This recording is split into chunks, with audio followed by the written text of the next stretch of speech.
এই আশাকর্মী ভদ্রমহিলা বলেছিলেন যে নারায়ণের পকেট কেটে লক্ষ্মীকে ঘুষ দেওয়ার নাম লক্ষ্মীর ভান্ডার। এখন বাড়ির পুরুষদের চাকরি চুরি করছে তৃণমূল। লক্ষ্মীর ভান্ডারকে তৃণমূলের টাকা না, মানুষের ট্যাক্সের টাকা। মানুষের চাকরি করবার অধিকার, মানুষকে কাজ করবার যে প্রবণতা, সেখান থেকে সরিয়ে এনে এই ভাতার উপরে নির্ভরশীলতার জায়গায় তারা পুট করছে। একেবারেই আমরা দেখলাম মুখ্যমন্ত্রী মমতা বন্দ্যোপাধ্যায় লক্ষ্মীর ভান্ডার বাড়িয়ে দিলেন এবং তিনি বলছেন বেকার ভাতা চালু। দেখুন, সম্মানীয় মুখ্যমন্ত্রীকে ঠিক কদিন আগেই পশ্চিমবঙ্গে যারা মা বোন রয়েছে, হিন্দু মুসলমান মিলিয়ে, যারা আশা কর্মীরা, যাদের নিরাশায় জীবন ভরে দিয়েছেন এবং ৫,২৫০ টাকা, যে টাকায় কিচ্ছু হয় না, যাদের উদয়স্ত কাজ করতে হয়, সেই মা বোনেরা আন্দোলনে নেমেছিলেন, রাস্তায় নেমেছিলেন, কথা দিয়েছিল মমতা বন্দ্যোপাধ্যায় যে পরিষ্কার তারা আলোচনা করবেন। কিন্তু ২১ তারিখে সেই আলোচনা না করে, যেহেতু পরিষ্কার রাজ্য সরকারের কাছে কোনো উত্তর ছিল না, তারা মিথ্যে কথা বলেছিলেন, নিজেরাই বুঝে গেছেন। এই রাস্তায় রোহার রিলিং এর বড় বেড়াজাল দিয়েছিলেন মমতা বন্দ্যোপাধ্যায় নিজেকে রক্ষা করবার জন্য। এবং সেই সময় একজন আশা কর্মী দিদি একটা ব্রিলিয়েন্ট কথা বলেছিলেন, যেটা সারা পশ্চিমবঙ্গের মহিলাদের, যাদের চোখ খুলে গেছে, তাদের ভাষা। এই আশাকর্মী ভদ্রমহিলা বলেছিলেন যে নারায়ণের পকেট কেটে লক্ষ্মীকে ঘুষ দেওয়ার নাম লক্ষ্মীর ভান্ডার। এটা আমাদের কথা নয়, পশ্চিমবঙ্গের সাধারণ নারীদের কথা, লড়াকু পরিশ্রমী যারা সসম্মানে বাঁচতে চান তাদের কথা, আমাদের যারা আশা কর্মী দিদিদের কথা। এই কথাটা ভাইরাল হয়েছে সারা পশ্চিমবঙ্গে। ভাইরাল কোন জিনিস হয়? যার প্রতি মানুষের সমর্থন থাকে, যে কথাগুলোর উপরে মানুষের মান্যতা দেওয়া হয়, সেই কথাগুলোই কিন্তু ভাইরাল হয়।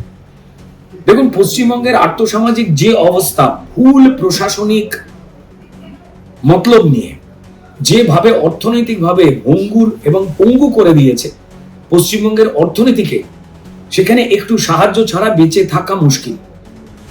বাড়ির যারা পুরুষ রয়েছে, জেনারেলি আমাদের বাড়ির পুরুষেরাই বেশি কাজ করেন। হ্যাঁ, মহিলাদের একটা পোর্শন আজকে লড়াই করে নেমে কাজ করছেন, যেটা অত্যন্ত ভালো, তা হলে পুরুষদের সংখ্যাটা বেশি। তো এই যারা বাড়ির পুরুষেরা রয়েছেন, তাদের কাছে রোজগারের কোনো উপায় নেই, না চাকরি করবার জায়গা রয়েছে, না কলকারখানার জায়গা রয়েছে। ফলে লোকজন পরিযায়ী হয়ে বিজেপি শাসিত রাজ্যগুলোতে চলে যাচ্ছে, সবার জানা। এখন বাড়ির পুরুষদের চাকরি চুরি করছে তৃণমূল, কাজ কেড়ে নিচ্ছে তৃণমূল। আমি যদি খুব ভালো করে দেখি যে পরিষ্কার বাড়ির লোক যদি ১০,০০০ টাকা করেও মিনিমাম তারা রোজগার করতেন, তাহলে ২০,০০০ টাকা বাঙালির সংসারে আসতো। তার বদলে তাদের পুরুষদের কাজটা কেড়ে নিলেন মুখ বন্ধ করবার জন্য। ১,০০০ টাকাটাকে ৫০০ টাকা বাড়িয়ে তাদেরকে চুপ করাবার একটা অঙ্ক হচ্ছে। দেখুন, যে রাজ্যে পরিষ্কার রোজগার নেই, সেখানে এই অনুদানের বিষয় ভরসা করে থাকতে হবে।